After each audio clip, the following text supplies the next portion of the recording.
Good Sunday morning to you. Gay Lewis here in the truck, sitting outside church. It's time to go in, actually, so I'm going to do that here in a minute or two.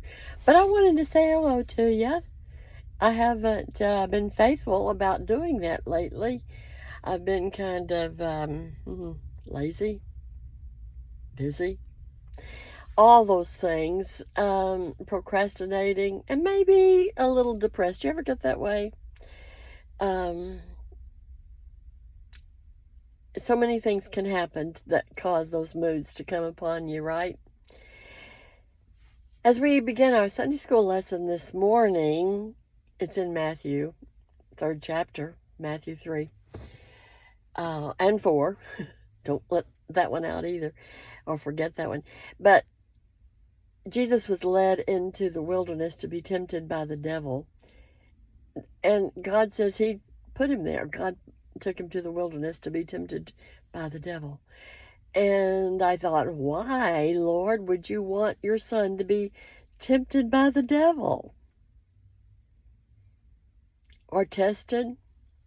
He didn't need to be tested, but not because he was God. It's an interesting thought, and I'm going to talk about it this morning, and we're going to come up with what scholars have concluded.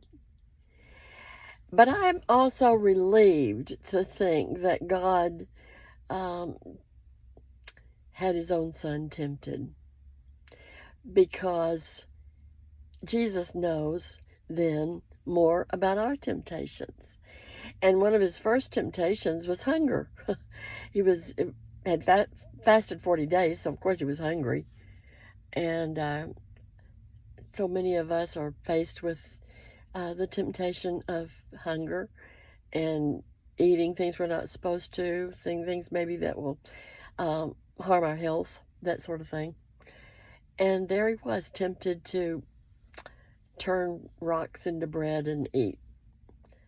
So I thought, well, that's one of the first. That's the first one. Well, it's interesting, and I think I'll talk more to you about it a little bit later. But I'm sure that these people around are looking at me and thinking, she's crazy. Go to church today. They'd love to hear from you, your opinions on things and how God has inspired you. Love you guys. Bye.